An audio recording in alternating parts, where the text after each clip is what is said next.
All right, good evening, everybody. My name is Alan, and it's that time again. Let's talk metal. Tonight, I'm going to talk some black metal, which is a genre I haven't done a video on up to this point, so something a little different. Black metal is something I haven't listened to a ton in the past year or so. I tend to go through phases where I'll listen to a lot of doom metal, and then I'll listen to a lot of new wave of British heavy metal, and so on and so forth. So black metal's not been in the rotation as much lately, but it is a genre that I enjoy a lot of stuff from, and during certain periods I listen to a lot of it, in particular from like mid 90s into like the mid 2000s, the mid aughts. Black metal is something I followed closer than a lot of the other genres I pay attention to. So I thought tonight for this video, I would just go over some of my personal favorite black metal albums. All right, so these are my favorites. I'm not claiming they're the best black metal albums ever or that they are the must-owns for everyone. They're just the ones that personally, if I was going to build some kind of, top 10 list, these are the ones that would be in strong consideration for it. All right. Now, something to be very clear about at the beginning. Tonight, I am only talking about black metal starting with the Norwegian scene and moving forward to today. So I'm intentionally not including anything from the 1980s black metal scene. I feel like those two scenes, while connected, musically they are very, very different from one another to me. That the bands from the early 80s that are considered black metal, Venom, Celtic Frost, Hellhammer, Bathory, etc., I like almost all those bands. Lots of albums by those bands. But it's always felt a little funny to me to lump them all together into the same genre because it's a genre that's completely based on aesthetic. Did you sing about Satan a lot? Okay, you're a black metal band. When you listen to them musically, they cover a really wide range of styles. I mean, you've got everything from the primitive bludgeoning of Venom and Bathory to the highly technical virtuoso work in early Merciful Fate. Other than using the word Satan as frequently as possible, those two bands, they don't have a whole lot in common stylistically. So it's always kind of irked me that everyone just kind of lumped them together because of a sort of lyrical concept and a ooh we're evil mythos about the bands. Fair enough. I understand they were called black metal. I'm not disputing that. I'm just saying that they're very different from what came later with the Norwegian and Swedish scenes moving forward. And so I'm just going to leave those out of the discussion for this evening. Maybe another time I'll pull out some of my favorite 80s black metal and talk about that. But tonight I kind of wanted to keep it to the true Norwegian sound, or however you want to categorize it. But we'll just talk, the 90s wave moving forward. All right, let's go ahead and show off some albums. I'm not going to play any clips of stuff tonight. A lot of these are bands that are pretty well known and releases a lot of folks are going to be familiar with, so didn't feel the need to dredge up and splice together clips for everything. Going to start with a few honorable mentions, things that might not quite make that top 10 list, but I felt like it deserved a quick shout out at least. So first in the honorable mentions bin is Size, Scorn Defeat. This is their debut album from 1993. Psy, of course, is a band that has been all over the map stylistically. That while their roots were in, sort of traditional black metal, they rapidly moved past that and have done all kinds of things since then. They're a very interesting band. I don't profess to be an expert on their catalog whatsoever. If you're really interested in learning more about Psy, you should definitely check out one of the videos that Matt over at The Dark Path recently posted. He did an excellent deep dive on the band's entire career. I've heard some of their albums here and there. There's a lot of holes in their collection that I haven't heard. Their stuff's always been annoyingly difficult to get in the United States. But the thing I like about this, it's one of their only quote unquote true black metal releases, even by their second and third albums, they were already rapidly moving out of a lot of the black metal territory and incorporating other styles that were very different. Something I always liked about this album, though, was even though it has kind of the basic primitive black metal structure, they did it a little different. Even at this stage, they weren't trying to sound just like Mayhem or just like Dark Throne or other bands they were aware of and corresponding with. Even this early on, they were already carving out their own unique sound. One thing in particular they do that's different from some of those other bands is they tended to play a lot slower. This doesn't have a lot of the really ultra fast, picking and blasting and shrieking on it. Some of these songs are really at a slow, almost doomy pace. So I always thought it was kind of distinct in that regard, and it always appealed to me. So shout out to Psy. Again, they've got lots of other great albums in their catalog. Whether you'd consider them black metal releases or not, that's not the topic for tonight. Another band I wanted to shout out more so than a particular album is Austria's Summoning. Summoning is best known as having sort of a big influence on what's now the dungeon synth style. Their music, of course, is heavily influenced by the writings of J.R.R. Tolkien and Lord of the Rings mythos, which I've been known to nerd out on a little bit here and there. So I've always liked their subject matter, but I also really like their music. Again, Summoning kind of found their own little niche within black metal, and they took that ball and they ran all the way across Middle Earth with it. This album, I'm not necessarily going to say it's better or worse than any of their others. It's one that I will consistently go back and play more so than most of the others in their catalog. I like everything in their catalog. Again, they're very consistent, even though the albums have changed and they've evolved their sound a little bit over time. They're just a consistent band with their own style, and it definitely clicks with me pretty well. It's one of the few black metal bands that anytime they release something, I will order it as soon as I possibly can. Even though each release isn't going to be, a 5-star, 100 out of 100 skull crusher kind of experience, they're always interesting. They're always good and always enjoying. So shout out to Summoning. All right. Newer one that I wanted to shout out. This is a little too recent a release for me to claim it's one of my all-time favorites, but I was really impressed by it. And I haven't heard anybody mention this band on YouTube, so figured it was appropriate for a shout out. And this is Oculus with their second album, The Dreaming Eye. This one came out in 2015. I think it's it's one of only two things I'm going to show that came out this century tonight. This album, I had heard a few clips of it here or there, thought it sounded kind of interesting, so I picked it up, almost as a blind buy, and was really blown away with just how dark this album sounds. This is truly nightmarish style black metal. Everything, from the cover art to the lyrical concepts is just very, very dark, but still very well done musically. It's not going for minimalist production or the same old styles and riffage that black metal leans on. It's not incredibly experimental either. It kind of hits a nice middle ground where it's solid black metal, but just goes really deep in the abyss on it. The cover art and even the title a bit draws a lot on image from Neil Gaiman's Morpheus, the Sandman character, which is an excellent series. Really enjoyed that one. If you haven't read it and you like sort of different fantasy graphic novel stuff, the Sandman series, it's a long read. There's 10 volumes worth of it, but it is incredibly good. And there's definite homage being paid here to the main character in the artwork.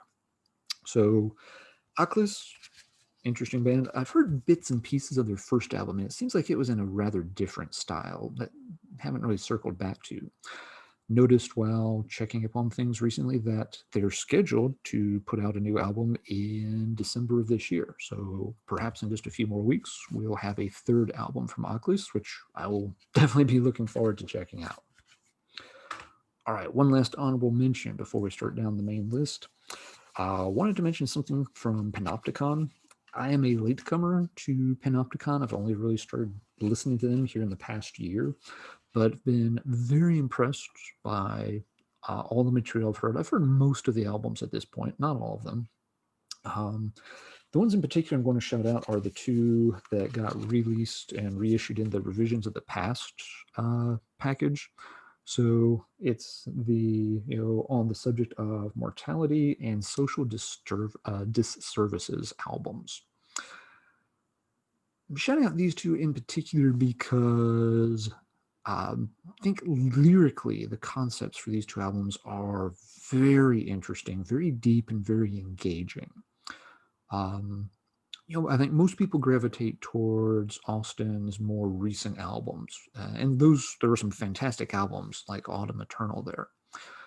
But in terms of concept, he's very much moved sort of into more the call of the woods and nature and such, which is fine. There's nothing at all wrong with that. His liner notes and all are still very interesting and still have a environmental activism that is kind of refreshing to hear in things like black metal, that it's not just another guy wearing corpse paint screaming about evil and Satan and war and medieval stuff.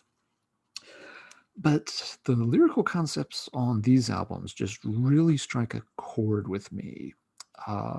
Social Disservices is extremely dark in terms of its subject matter, talking about issues with the system of dealing with kids who have runaways and have to be treated for mental problems and how they're processed and not handled very humanely. Screw all your dark medieval times waving a giant torch or sword around. You want evil and you want dark. Child abuse in a social services system? That's freaking dark. And musically, the way he wrote that one really matches the tone. It reminds me a bit of like Order ad Chaos era Mayhem, or some of Dark Deathspell Omega's material, where it's there's this very dense, very almost gauzy production to it that really just makes it hard to get into and penetrate, and you're not even sure you want to, because what's in there is pretty dark stuff, but it's really well done. On the subject of mortality, it doesn't have that same kind of production, but again, lyrically, I think the concepts on here are just very engaging. It's very introspective, it's very personal, and there's a lot of stuff that I think a lot of people can relate to. Maybe it's just me, but yeah, I think it's just very well put together, and Panopticon's definitely deserves a shout out as one of the really interesting black metal bands going these days. Okay, enough with the honorable mentions. Let's kind of start down the main list. These are not in a particular order. The last two or three will definitely be my favorites, but beyond that, it's kind of a loose assemblage. Let's start with a couple of the 800-pound gorillas in the black metal ballroom. Let's talk Mayhem. My pick there is Wolfslayer Abyss. Maybe this is cheating a little bit because it's an EP and not a full album, but this is far and away my favorite release by Mayhem. I like a lot of their stuff. Some of them I can do without, but Wolfslayer Abyss, this is the one that came out in 1997, and it kind of relaunched the band. Obviously, things had fallen apart in the early 90s, and this is the one that started them back down that left-hand path. It put them back on the map. The reason that this one has always appealed to me is that I feel it is the band at their most evil sounding. And that can sound very corny or cheesy. Black metal treads a very thin line between trying to be cool evil and becoming, juvenile cornball evil. This album, to me, sounds truly wicked. And a lot of it is due to Maniac's vocal performance. He doesn't sound human on this thing. The way he's just retching out the lyrics is just nasty. And it just strikes a very visceral chord with me that for all the hundreds of bands or thousands of bands at this point that try to record black metal and try to sound ooh so evil and ooh so scary, you're doing it wrong. This is how you do it. This is the blueprint for how to sound if you want to sound truly fucked up evil. Even from the very first lines where he's just kind of spitting out, in peaceful times, militant men act themselves. It's just like, shit, man, I want to go hide under a rock until this thing's done. I think I just messed myself. That's wicked sounding. And for the vocal performance alone would have this really high up my list. So yes, Wolfslayer Abyss, this is the way to go with Mayhem. All right. Can't talk about Mayhem without talking about a certain other band that those two will always be intertwined, and that is Burzum. Obviously a very controversial band. I'm not commenting on, the guy's politics or messed up beliefs or any of that stuff here. Musically, I do like his early works under this name. A lot of people over the years seem to have gravitated towards Philosophem as their favorite. Musically, I liked Philosophem, but the vocals and the production on it just absolutely kill the album for me. And I understand it was recorded under weird conditions, but still, it's not something I want to hear very often. But this one, Hivs Life at Taros, this one has always been the Burzum album for me. This is the one where I feel he, had gotten past those early stages. I like the first couple of releases. The first one, is a good start. Then the second one, Det som NAGLFAR, is pretty good. Big step forward. I like it a lot. The Aske EP is good, but this one I feel like the pieces came together and it kind of clicked, and he found the style and sound he was looking for. And again, he took that ball and he ran with it. Excellent album. It's my favorite Burzum material by far. And I think it's, obviously has inspired legions of other bands, not, necessarily in a philosophical sense, but, in terms of the sound and the style they try to emulate, a lot of it traces back, to, this album and Philosophem, sure. But I think this one, again, is almost like Philosophem, but to me, sounds even better. All right. Another one that came out same year as that Burzum album. They both came out in '94, but a very different sounding album and really different from any black metal band. Samael's Ceremony of Opposites. Samael's an interesting band. They've went through some rapid transitions early in their career. First two albums, very different style. They're another band that in black metal went for sort of a slower, simpler sound. They're one of the few things that sound a little bit like that first Psy album I showed earlier. And I do like some of that early stuff by Samael. But when this third album came out, they were moving leaps and bounds into a new direction. And the direction involved more electronics than most black metal bands have ever used. Now, after this album, they kept going down that path, and I can listen to some of that stuff. I don't hate it, but it's not something I feel the need to own or listen to very often whatsoever. The Passage album had one song I liked. A couple of the albums after that, I was like, yeah, I can play it in the background and enjoy it, but I'm not going to sit down and pay a lot of attention to it or put it on repeat for days or anything. But Ceremony of Opposites, we're over 25 years old at this point. I will still take this out and play it regularly. To me, this is a great example of an album that is put together almost perfectly. There's more to an album than just coming up with a cool title and cool artwork and good songs. Having the right production, of course, makes a big difference. And this album sounds excellent for what they're trying to play. Another thing about this album is the track listing, and the order the songs are put together in just works perfectly, in my opinion. Each song has its own sound, and the way they click from track 1 to track 2 to track 3, it all just fits together. Each individual piece is great, but when you put them together in this running order, the sum becomes greater than the total of the individual parts. It's very rare that a heavy metal album pulls that off. Um, One other example that always springs to mind when I'm thinking of albums that are just put together with the perfect track listing order is Slayer's Seasons in the Abyss. So yeah, all those components just come together and make Samael's Ceremony of Opposites a really, really great listen. This was one of the earlier black metal albums that I wanted to track down. This one got played a little bit on college radio when I was in school. And yeah, after hearing the first couple of songs, like, oh, I got to find that. That is so wicked sounding. So big shout out to Samael there.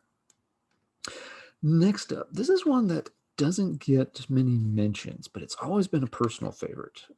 This is Nagelfar, the Swedish band, not the German one, and their first album, Vitra, from 1995. This one, in a lot of ways, it again is not breaking new ground. It has, that sort of more melodic Swedish black metal style that a lot of bands like Sacramentum and Dissection and others were playing. This album I always liked because I felt it focused a little bit more on not just that melodic side, but they drew a little bit more on traditional heavy metal stylings for their sound. I remember one review I read of this ages ago. Sorry, I don't remember where it was at, but they almost compared it to like, what mid 80s Halloween would have sounded like if they were trying to play black metal in the 90s. That it has that same sense of melody, and there's just something in the songwriting that makes you. It's still black metal, no doubts, but it reminds you a lot of sort of the classic German power speed metal structures within the songs at times. This was a band that I first heard about through one of those old Blackened compilations. Folks that were around in the early 2000s will remember there's a series of CD compilations called Blackened. I want to say they were put out on, they were somehow associated with Death Records, or Metal Blade had some distribution for them or something like that. They were pretty easy to find. They were 2 CD sets, and they were a really good way to check out a range of different black metal bands. They'd have a few bigger name releases that you would know, but then they'd also include some bands that weren't as well known. And Naglfar was one of the bands featured on, I believe it was the Volume 2 set, which had several really good bands on it. But yeah, their track Enslave the Astral Fortress was on that Blackened Volume 2 compilation. And as soon as I heard that track, I'm like, I'm going to get that album. That sounds amazing. It was one of the real standouts on there. I've always dug this album since. The band stuck around. They've done several other albums, and I think they've done some pretty recently. But even by the second album, I felt like they were sort of losing that traditional metal influence and starting to sound a little bit more sort of quote unquote generic Swedish black metal. The second album wasn't a bad follow up, but there were really only about 2, maybe 3 tracks on it that interested me much. The rest just kind of felt like, been here, heard this. It's not bad, but it's not holding my attention. So, and I've heard one of the other later albums too, and again, it was kind of like, there's just nothing here that's really distinct. This album always had its own kind of little unique sound to it. So yeah, excellent album to check out if you haven't heard that one. Next up, this is one that I've always dug, and another band that doesn't get mentioned much anymore. This is the debut from Limbonic Art, their album Moon in the Scorpio, which I want to forget what year this one came out in. It came out earlier than I always think. 96, okay. Yeah, I always want to think it's like around 98 or so. But Limbonic Art at the time had sort of a major push. There was a lot of hype surrounding this band, and I felt like it was for very good reason. This is an album that generated a really cool, more unique atmosphere to it. It had a dark overall tone, but it had this sort of mystical moonlight thing. It wasn't going full out like cosmic celestial, ambience or anything. It wasn't avant-garde really in any way. But it just had this kind of cool, haunting vibe. I thought the cover art always sort of reflected it well, that, you're sort of, out in the wide open area. You're not buried in some forest or cavern or anything. You're up, on the peaks with a full moon bearing down, and, you can see everything's very clear around you for miles, but it's still dark in the dead of night. Excellent vibe. Nothing else really sounded like Limbonic Art. Unfortunately, they drifted away from this sound after a couple albums. Even by the second album, I think it was In Abhorrence Dementia, they were starting to lean more into the sort of cosmic side, getting more into the, you're not standing on the rock anymore, you're doing like astral projection out into the cosmos. It wasn't a bad album. I still have a copy of it, but it's not one I want to play very often. And, just another album or so after that, they started to lose the atmosphere more and more. And again, sort of, we're playing more sort of standard issue, mid-paced, black metal, almost getting more of a death metal influence worked in at times. So yeah, albums like Ad Noctum, Dynasty of Death, bought it, played it some, wasn't for me. So it's long since gone. I've never felt the need to go back and revisit them. But Moon in the Scorpio, this is one that's still, when I want that just kind of spooky Halloween vibe to my black metal listening, this is one that still comes off the shelf on a pretty regular basis. Okay, got 3 left to show, and these are definitely my 3 favorite black metal albums from the 90s scene. Again, not in any particular order. They trade places over time. So one of the top 3, one of the titans that we haven't mentioned yet, Immortal and Pure Holocaust. This is the black metal album that got me interested in exploring the genre.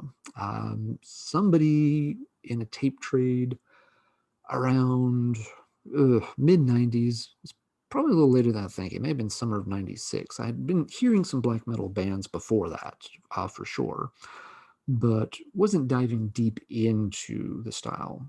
And I'm pretty sure it was like, middle of 96. Ended up doing a 1 cassette tape trade with a guy in California, and it was an odd trade. He wanted to hear a lot of different new wave of British heavy metal stuff because he knew nothing about it. And I wanted to hear some different black metal bands. I'd heard Emperor, Samael, maybe 1 or 2 others by then, but hadn't gotten really into it yet. And so we each made a tape for the other. He got his. I remember his had some Burzum on it. And again, that was one that I got really interested in. It had some material from the first Ancient album, not the wacky, vampire one on Metal Blade, but their first one. And it had several tracks from this album on it. And yeah, this one and Burzum were the 2 bands that blew me away. This one was a more immediate liking. Burzum took me a little while to warm up to, but the tracks on Pure Holocaust, this is the Immortal album for me. Diabolical Full Moon Mysticism's okay. I have not heard that album in ages. And I remember it being kind of unfocused, a different style. The albums that came after this, I felt like they kind of fell into a trope pretty fast. It never bothered me as much as some folks. To some folks, Immortal have always been a little bit of a joke, a little corny. I never had that reaction to them. Actually, like At the Heart of Winter quite a bit. Sometimes in the past, that's been one of the albums I rank pretty highly too. But Pure Holocaust is always the one that, to me, defines the early black metal sound. It is incredibly fast. It is incredibly vicious, but the songs are also very, very memorable. It's not just, droning the same, few chords over and over or anything like that. The songs stand out. Always loved, the long drawn out song titles they did too. The sun no longer rises, a sign for the northern hordes to rise, unsilent storms in the north abyss and such. Cool song titles. Classic band photo before, everybody started turning them into, wacky animated, GIFs and such. But yeah, always been one of my favorite black metal albums. Later stuff by the band, other than At the Heart of the Winter, I can kind of take or leave most of the rest of the catalog. All right, we're down to 2. This next one could on many days be my favorite black metal of all time. This one is Sweden's Dawn and Slaughter Sun, Crown of the Triarchy. This is one that most people that hear this album tend to rank it pretty highly, but it's not always mentioned up there with the top tier of things like, the Dark Thrones and the Mayhems. The band only did 2 albums. Their debut album has a title that is indecipherable to anybody who, I guess it's Swedish. I don't speak Swedish, have no idea what it says. And it's not a bad album, but it always felt a little unfocused. It's a little hard to digest. This is the second album. This one came out a little later, 97, 98. Let's double check. We'll say 98. Yep, 98. And this album is just a monster. The songs on Slaughter Sun, they tend to be a little bit longer. And so the band really takes their time, but the songs still are very vicious sounding and very pummeling. The drumming performance in particular on this one, I don't recall the fellow's name. He had drummed in Thy Primordial before playing with Dawn. He has this very consistent rolling double bass beat that just pummels you throughout the songs. And the bands, weave these, long melodies through it where the songs kind of will ebb and flow and ebb and flow. And then when the vocals kick in, they just have this very spiteful, hateful sound to them. And it's an incredible album. The way the songs are built and constructed, and the performances are just top notch. I first got this as one of those cardboard promo CDs off of eBay back about the time it came out, and loved it to death. I wish I still had the promo. I don't. At some point I got rid of it, probably when I replaced it with this 2 CD reissue that has the band's first album, and they had an EP and demos as well. So it's a nice collection.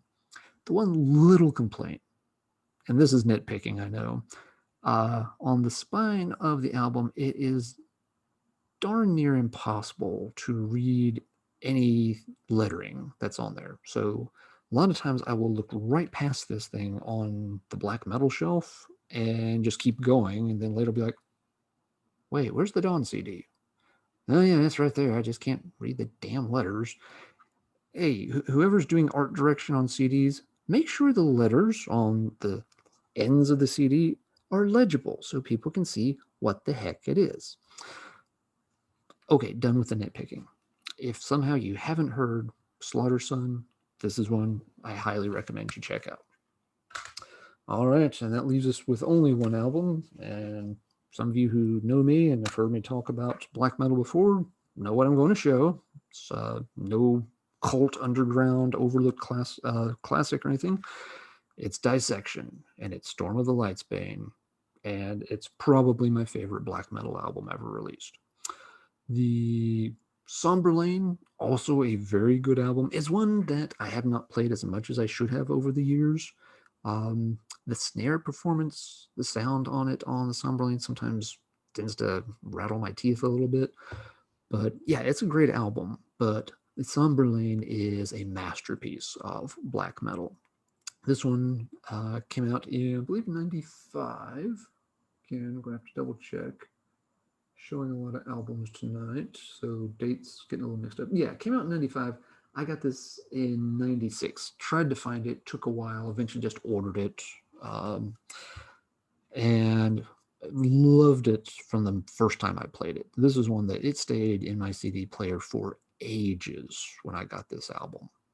I had first heard the band on one of those Death is Just the Beginning compilations. That I think those were Relapse compilations. They did several volumes of it, and they were always kind of spotty in my opinion. The style of stuff they tended to feature, for the most part, wasn't my style of death metal or heavy metal. But they always had a few tracks on each volume that I liked, so I would pick them up and give them a listen. And I'm pretty sure it was on volume 3. They had a track by Dissection. There was very little info about the band in the liner notes. It clearly wasn't a band they were pushing, but they had a song called Knight's Blood, and it just blew me away. To this day, it's one of my favorite songs. It's why I always used the name Knight's Blood, posting on things like the old Metal Maniacs forum and over on the Wormgear forum when that was a thing. I still use the name Knight's Blood over on the Colosseum. It's just the name people recognize me by after all these years. Yes, it's a little silly now for me to call myself Knight's Blood. I'm not trying to sound cult evil or anything.